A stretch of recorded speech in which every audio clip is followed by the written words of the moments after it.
Ja, und damit herzlich willkommen in diesem neuen Piano-Tutorial. Mein Name ist Florian, aka Cyrael von cyraelpiano.de. Und wenn du das freie Klavierspielen auf dem Klavier lernen willst, dann schau mal unten in der Videobeschreibung, da findest du meinen kostenlosen Piano-Crashkurs oder halt auch meinen Piano-Anfängerkurs, in dem ich dir dann von Grund auf die Grundlagen des Klavierspielens beibringe. Was schauen wir uns heute an? Was machen wir heute? Ich möchte dir heute mal ein wunderschönes Stück auf dem Klavier zeigen, was gar nicht so schwer zu spielen ist, also was auch Anfänger spielen und lernen können. Und zwar ist das Fieber von Montez, also ein deutscher Song. Und ich möchte dir in diesem Piano-Tutorial, was ich auf 3 Parts verteilen werde, zeigen, wie wir das auf dem Klavier spielen können, Stück für Stück. In diesem ersten Part zeige ich dir die rechte Hand, also was die rechte Hand spielt. In Part 2 nächste Woche dann, was die linke Hand spielt. Und im dritten Part spielen wir dann ganz langsam Stück für Stück beide Hände zusammen. Da zeige ich dir dann also jeden Abschnitt nochmal mit beiden Händen zusammen, dass du dir das dann entsprechend angucken kannst und in Ruhe auch üben und nachspielen kannst. So, das erstmal zum Aufbau.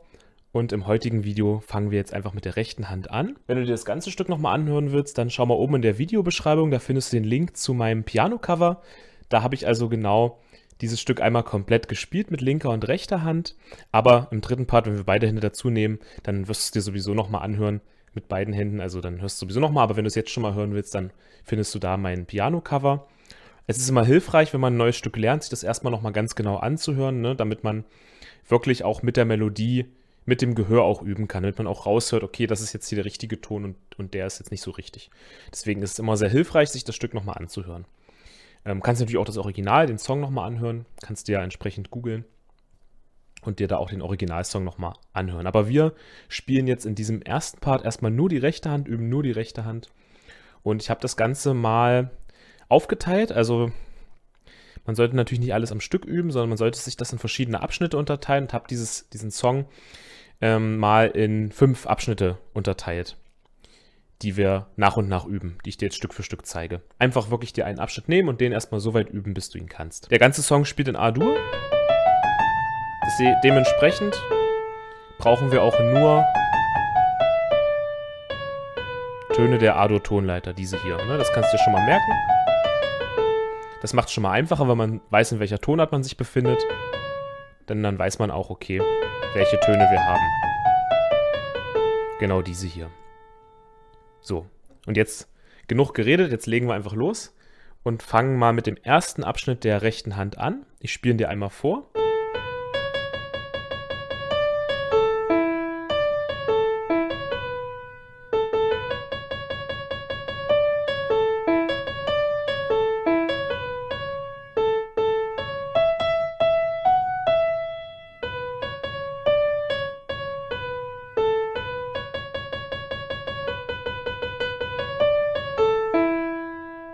Das ist der erste Abschnitt.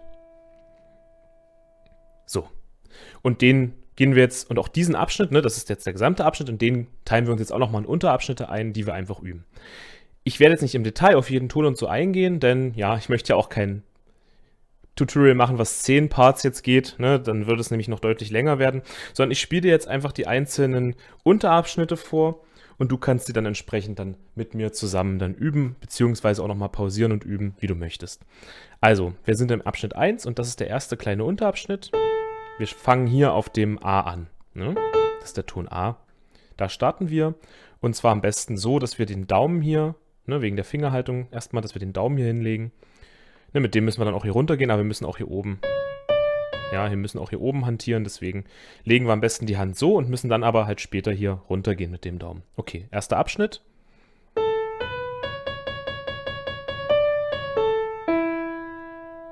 Ist dieser hier. Man kann es so machen, übrigens, ne, wie ich es gerade gemacht habe, oder wie ich es eigentlich gesagt habe, hier, das war jetzt so instinktiv, aber eigentlich gehen wir mit dem Daumen hier runter, ne, das ist einfacher. So hier, ja.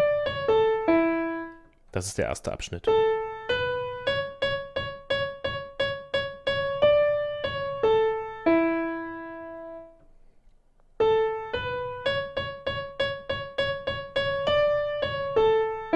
Achte auch immer schön auf den Rhythmus, den ich spiele, ja. Und deswegen auch ganz langsam am Anfang üben. 1, 2, 3, 4, 5, 6, 7, 8, 9, 10, 11. So kann man sich das zum Beispiel auch merken, indem man einfach mitzählt, ja.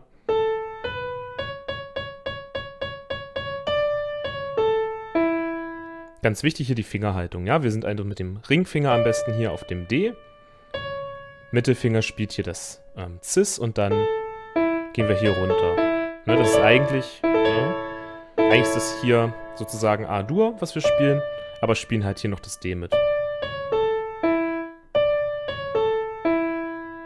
Das hier ist ganz wichtig, dass wir das hinkriegen, weil diese Passage hier, die wiederholt sich ganz, ganz oft im Song, eigentlich die ganze Zeit. Okay, also das ist Unterabschnitt 1. Dann geht's weiter. Das ist der zweite Abschnitt, also das wiederholt sich einfach nochmal. Wir gehen nochmal hier runter und dann schlagen wir nochmal das Cis und hier das H an. Ja? Dann auch immer ganz gut, wenn man die Abschnitte miteinander verbindet und das nochmal zusammenspielt.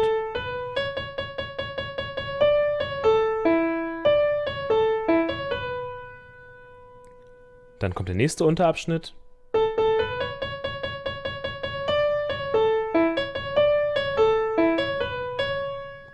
Fast gleich, ja. Nur, dass wir zweimal hier am Anfang anschlagen. Ich spiele es nochmal langsam.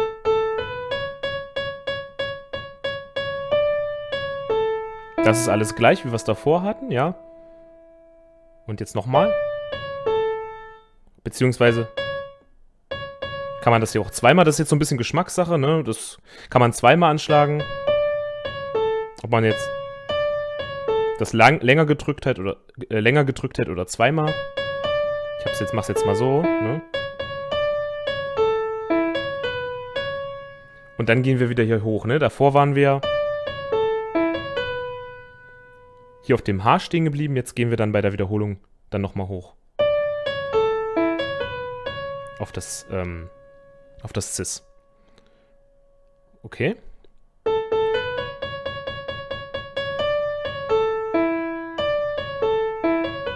Das war der erste Teil und jetzt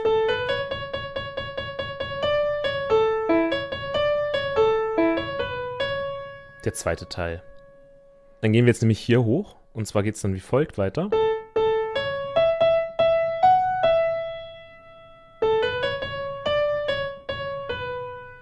Das ist der nächste Abschnitt.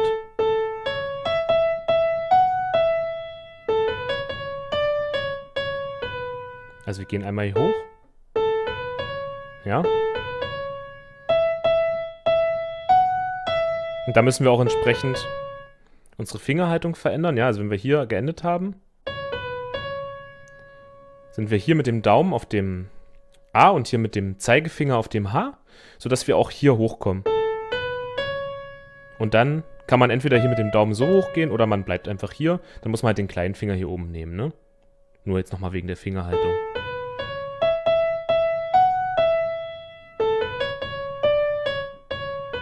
Ne, dieses hier auf den Rhythmus achten.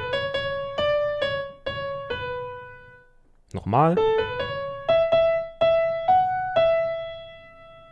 Kann man auch nochmal teilen, wenn man will, diesen Abschnitt, also nur diesen Teil.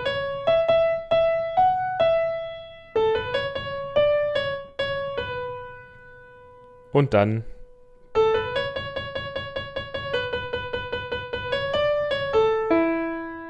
enden wir hier. Also nochmal.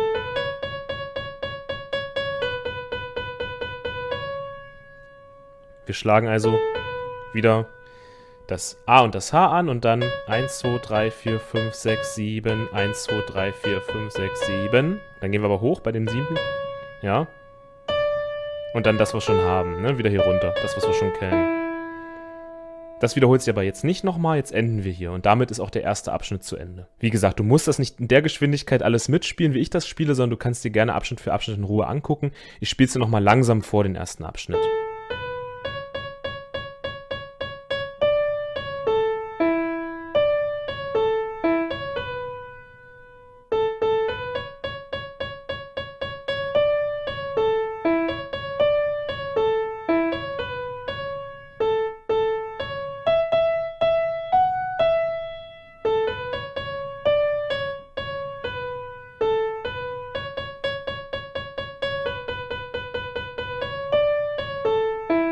So, das ist also der komplette erste Abschnitt, der 5 Abschnitte, die ich dir zeige. Den erstmal soweit üben auf der rechten Hand. Jetzt kommt Abschnitt 2, also wir haben ja hier aufgehört. Ja. Und jetzt, das macht es so schön einfach, beim zweiten Abschnitt wiederholen wir einfach nochmal den ersten.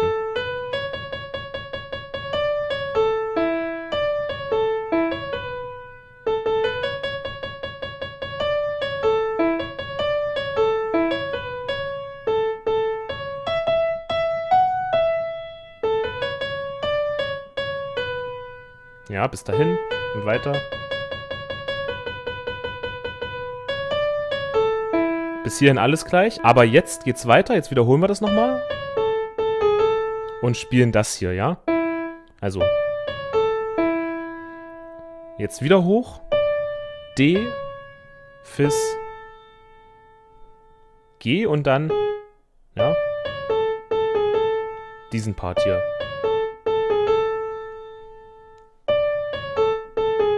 Damit beenden wir nämlich diesen Abschnitt. Also Abschnitt 1 hast du ja gemacht, dann der wird nochmal wiederholt komplett in Abschnitt 2 und endet dann aber so, ne, dass wir das hier nochmal wiederholen.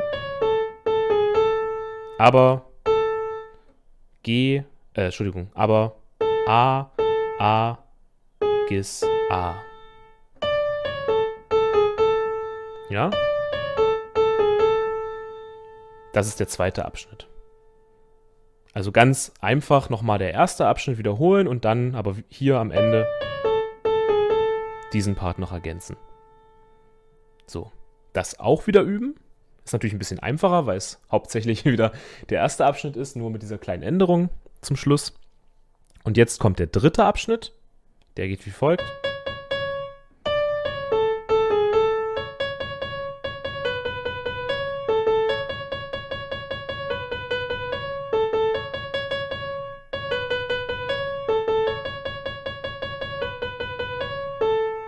Das ist Abschnitt 3.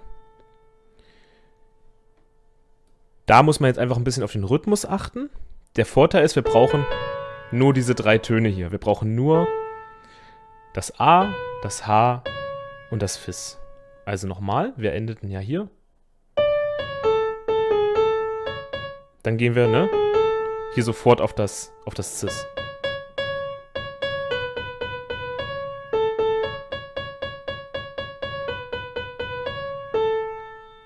Bis dahin erstmal.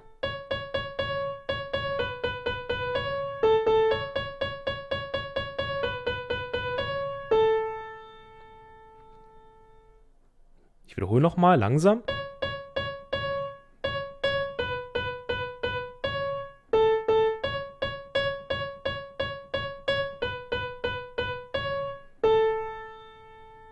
Das ist also die erste Hälfte von Abschnitt 3, dann geht's weiter.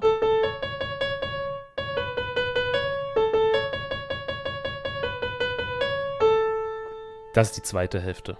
Also nochmal.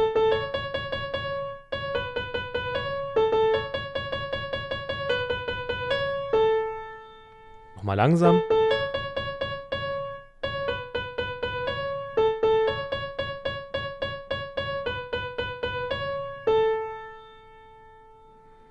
Jetzt spiele ich nochmal komplett den dritten Abschnitt vor und dann kannst du ihn wieder in Ruhe üben, ne? Also.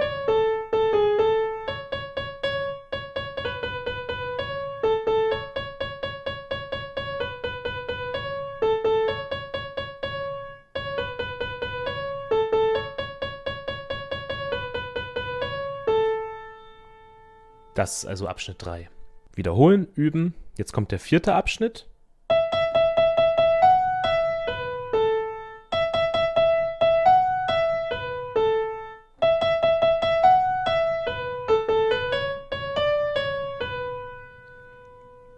Das ist Abschnitt 4. Also wir waren ja hier auf dem A und dann gehen wir hier hoch zum E. Das wäre der erste kleine Abschnitt. Da müssen wir uns auch entsprechend hier wieder hochbewegen, ne? Logischerweise. Am besten der Mittelfinger ist hier oben oder der Ringfinger hier oben auf dem E. Na, vielleicht besser der Ringfinger, dann haben wir hier mehr Platz. Können uns hier leichter hinbewegen, ne?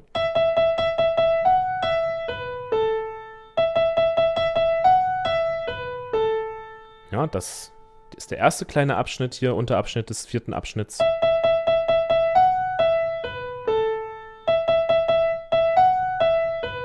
Es wiederholt sich im Prinzip dann nochmal, ja, hast du jetzt gleich gehört, also dasselbe nochmal, bloß mit einem etwas anderen Rhythmus, ne? Das war das erste und jetzt nochmal wiederholen, aber ne, davor haben wir und jetzt machen wir das ist eigentlich Schwierige bei dem Stück, das sind nur so ganz kleine Variationen im Rhythmus. Da kann man aber auch selber so ein bisschen, solange man noch im Rhythmus generell bleibt und in der Melodie, kann man das auch so anpassen, wie es einem gefällt. Also es muss jetzt nicht so 100% genauso sein, wie ich es hier spiele. Du kennst ja die Grundmelodie und es soll natürlich innerhalb dieser Grundmelodie sich bewegen. Also nochmal.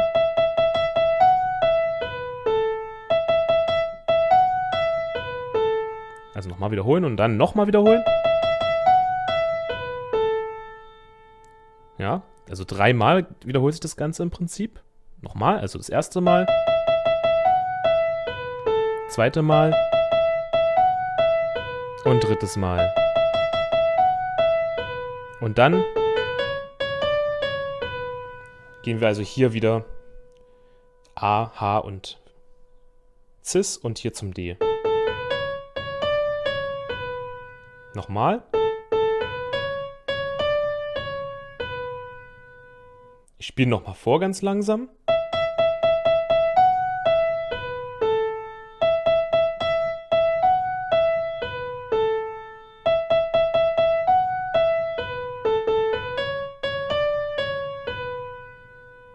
Und jetzt sind wir in einem Art Loop drin, denn jetzt wiederholt sich einfach nochmal Abschnitt 2 bis 4. Jetzt kann man das immer so weiterspielen, ne? Jetzt springen wir wieder auf das A.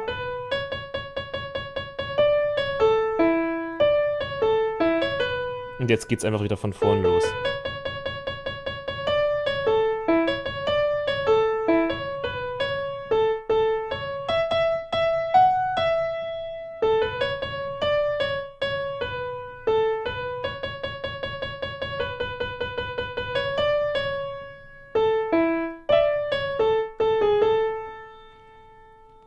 Jetzt könnte man wieder theoretisch, das war jetzt der zweite Abschnitt, jetzt könnte man wieder zu Abschnitt 3 gehen oder man beendet das Stück. Ja, also man könnte jetzt hier weitermachen. Ne?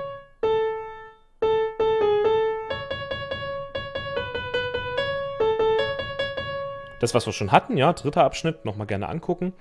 Oder, wenn du das Stück jetzt beenden willst, also du kannst jetzt sozusagen, wenn du es bis hierhin gespielt hast auf der rechten Hand, kannst du es unendlich so weiterspielen, ne, dass du dann immer wieder hier in diesen Refrain übergehst.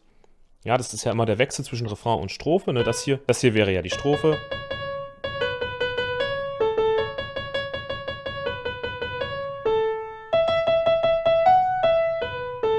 Kann man sagen, ne? Das hätte ich noch dazu sagen sollen. Also Abschnitt 2 ist immer der Refrain und Abschnitt 3 und 4 sind dann immer die Strophe. Wenn wir es jetzt aber beenden wollen, dann spielen wir es wie folgt. Dann gehen wir zu Abschnitt 5 über und dann haben wir es auch geschafft.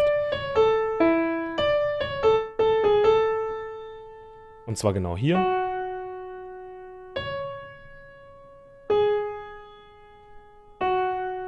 Das ist dann das Ende, ne? Also, wir gehen zum Cis. Also, wir gehen zum Fis. Zum Cis hier oben. Gis. Und wieder Fis.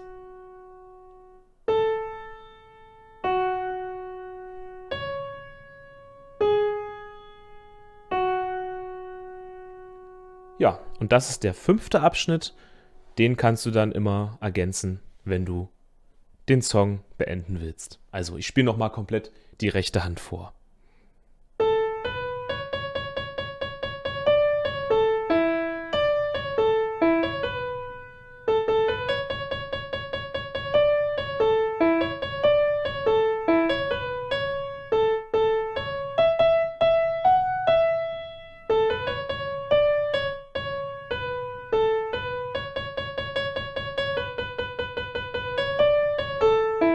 Das war der erste Abschnitt, jetzt kommt der zweite Abschnitt.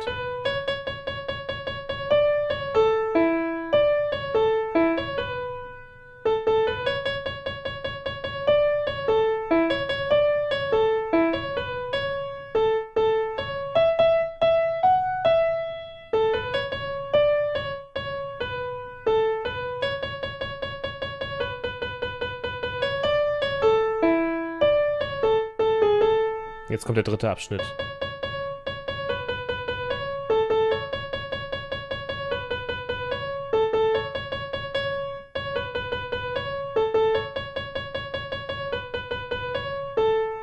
Und jetzt der vierte.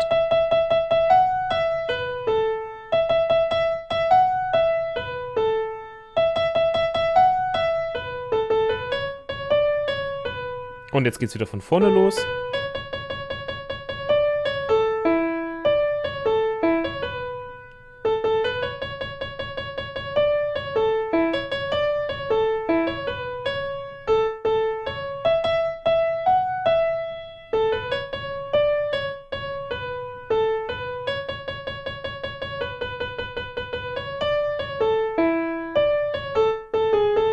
Und wir können es beenden mit dem 5. Abschnitt.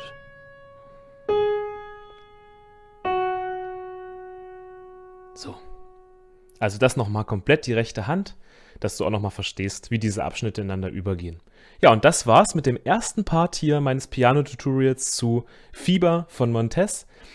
Ich hoffe, soweit erstmal nachvollziehbar und ich hoffe, ich war nicht zu schnell, aber ich will das halt, sag ich mal, in ein sehr kompaktes Video packen und du kannst dir das ja dann nochmal in Ruhe angucken. Viel, viel Spaß damit und im nächsten Part gucken wir uns an, was die linke Hand spielt. Das ist dann ein bisschen einfacher, denn hier brauchen wir nur 4 Akkorde. Zeige ich dir dann aber in Part 2. Ja, entweder Part 2 ist schon online, dann findest du ihn in der Endcard oder er kommt dann nächste Woche, je nachdem, wann du das Video siehst. Bis dahin und noch viel, viel Spaß beim Üben.